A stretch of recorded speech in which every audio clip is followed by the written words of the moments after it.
Hi, third graders. This is going to be the week 3 activity list. We have a 4-day week, so if we feel like the activities are not being completed by Friday, the due date, then we will move it back. That will be your teacher's decision. Please make sure you write your name at the top. All right, over here, the first thing we have is required 4 times a week for 30 minutes each. It's independent reading, building stamina. Usually your teacher will have you guys do this as a whole group. Check off each day that you complete it. Next, you have required pass 1 reading counts test. Yes, it says pass it. That means you have to get a 7 out of 10 or higher. You need to put your score over here and your book title. That should not take you more than 10 minutes since you've already read the book. The next section here is called reading fluency. The first, there's just required practice, and an optional learning. This is optional. Optional means you do not do it until you're finished with your rest of your activity list, all of the required activities.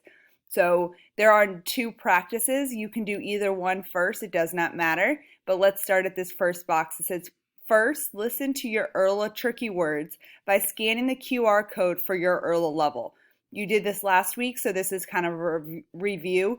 Then get a lined piece of paper, choose 5 new tricky words, not the 5 from last week, and use it in a sentence. And this should be done independently. Next, required practice 15 minutes. Complete the activity in the resource area for your ERLA level. If you are a blue level, a 1B or a 2B, you are going to do a prefix and suffix memory game, and you need to write down who won. So find a partner that's also on a blue level so you guys can complete this together, or you can do it independently.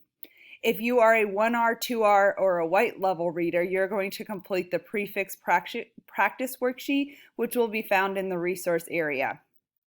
Okay, so this optional learning Smarty Ants, that's if you complete all of your other activities on your activity list and your teacher tells you to move on to optional learnings.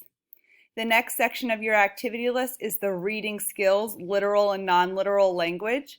Required learning, this has a learning, so you must complete it first. All learnings need to be completed first. It's 10 minutes. It says scan here to watch the literal and non-literal language video. So you need to scan this QR code on a computer or an iPad. You can either do this independently or with a pair. Next, the choice practice. You need to make sure you did that learning because you won't understand the practice if you didn't. Read and complete the practice with phrases activity from the resource area, or complete the practice with phases quiz on Canvas. That is one or the other. Please circle which one you want to complete. And this should be done independently. Now we have the writing section. This writing section, this first thing, the required practice, we have been working on now for 2 weeks. This is continuing to work on your diary for your classroom procedures and your school procedures. Make sure that you're using the diary rubric to kind of guide you through to make sure that you have all the requirements. This is an independent activity since everybody is writing their own story. This is a required learning.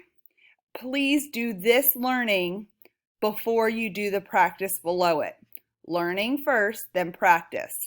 It says to read using the verb tense how-to sheet in the resource area. So there's a how-to sheet you need to just read over. You could read it with independently or with a pair. And then the practice that goes with it, you have a choice.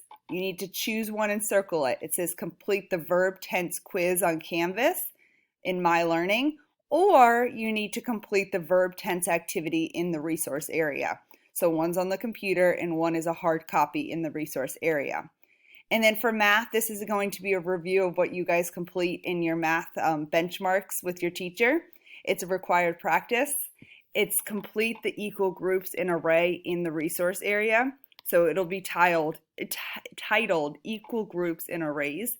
You can complete this independently or with a pair. Make sure that you're ordering and you're marking off your smiley face when you complete an activity so that you know that you completed that activity so that you don't accidentally do it again. Thank you.